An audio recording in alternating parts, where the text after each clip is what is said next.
Now the next step that I want to do, let me just kind of move my mat around because I don't want to get glue on anything while it's drying.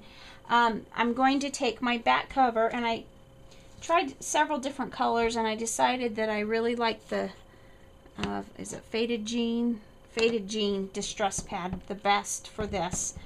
And again, we're just going to ink on because I want to bring that blue in. And I don't know if you can tell on the camera, but where I put the ink on the resist, it picks up the resist just contrasts even just a little bit more. I'll show it to you when I'm done here.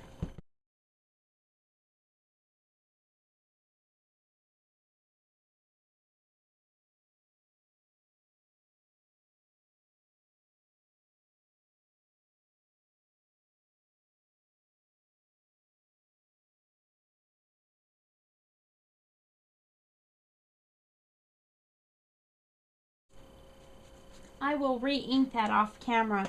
But now what I want to talk about is setting the holes.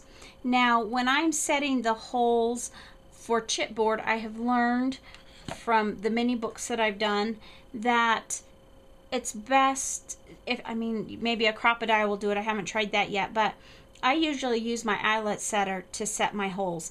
Now I'm thinking with this one I'm going to set 2 holes. I don't have a Bind-It-All or a cinch or anything like that, but for this project, even if I did have, I think I might not use it. What I use are the rings that you just pick up at the office supply store, and I'll show that to you later in the project.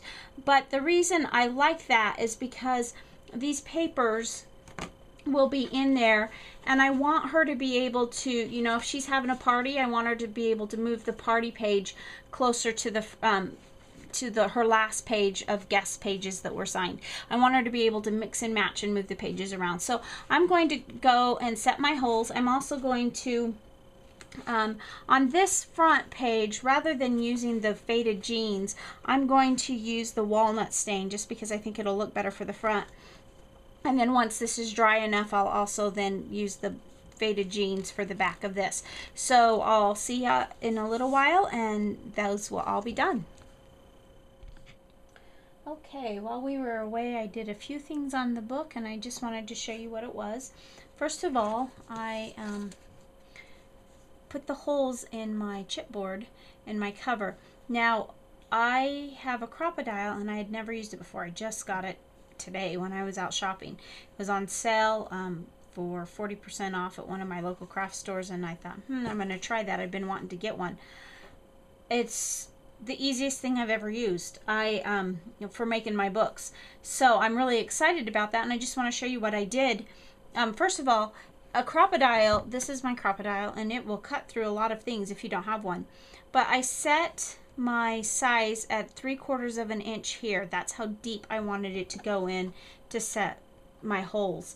And then I had previously marked my holes about where I wanted them. So then for my inside pages, I can't really measure and space them off because it's different on the inside. So what I did is I just kind of eyeballed it, held it in place, flipped it over, then I grabbed a pencil and just marked where I wanted to have the holes. And I did that with all of my pieces on the inside. Now, this piece, I had decided I wanted a page divider in here. And the reason I wanted to, I'll explain in a minute, but I just want to show you how to do the holes. So I had set, I wanted a 3/8 inch hole, or 3/16 inch hole, I guess it is.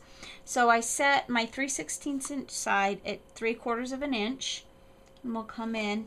Now I did notice I needed a piercing tool to keep it cleaned out, or you can't see where your holes are going.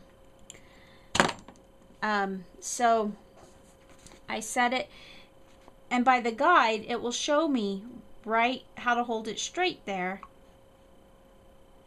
And there's my first hole.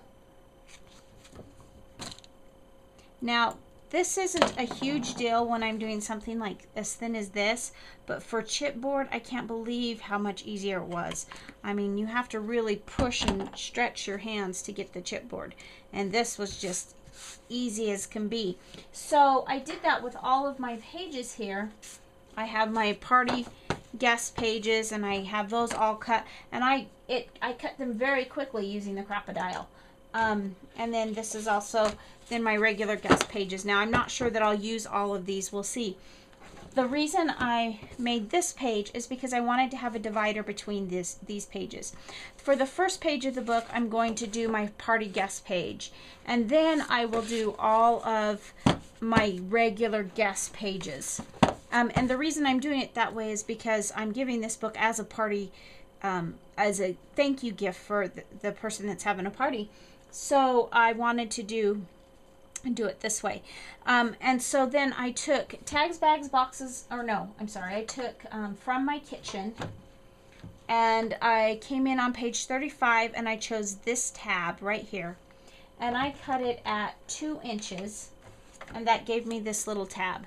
And so then I inked around my tab with the same faded jeans that I used on all of these craft color pages. I also inked around the edge of this with the walnut stain.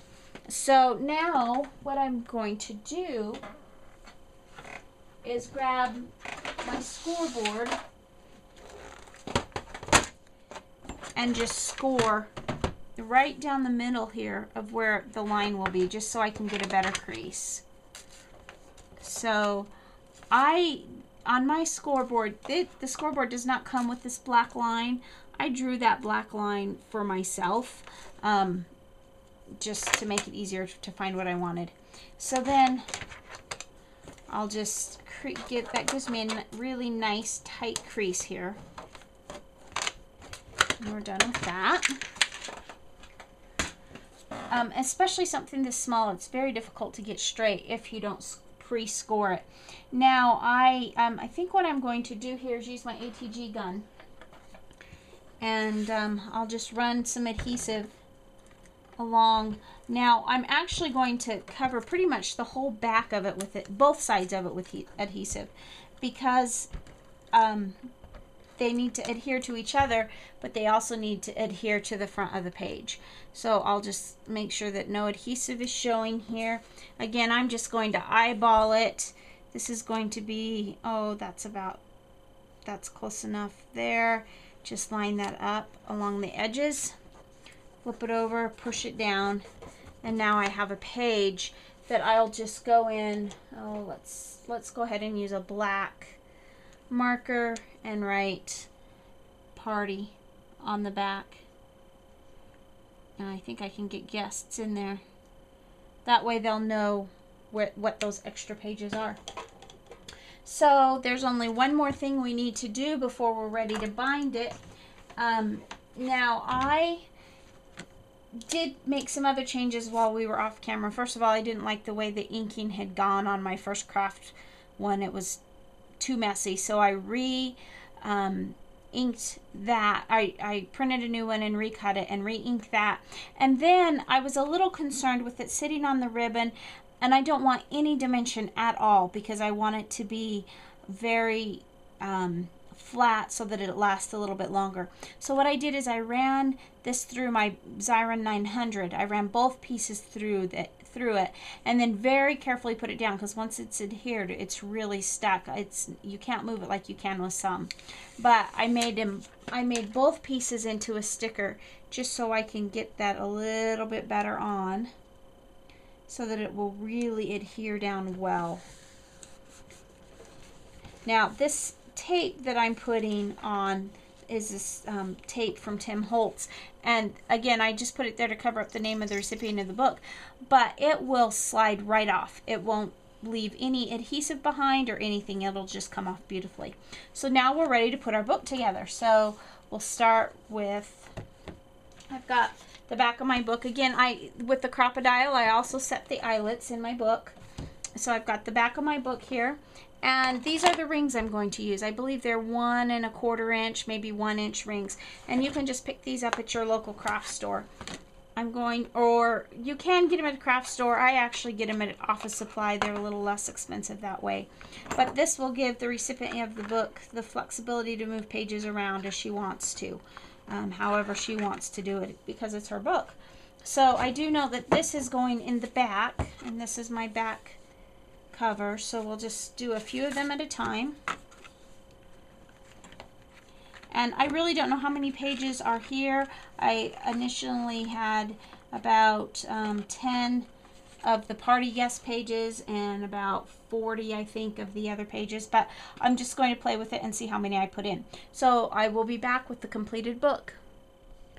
So here we have our completed book, and it just is a simple, pretty simple project actually, and it just really looks pretty. I'm really pleased with the way it turned out, and hopefully it's something that the recipient will treasure for a long time to come, and that she will enjoy having when she uses her parties and has parties.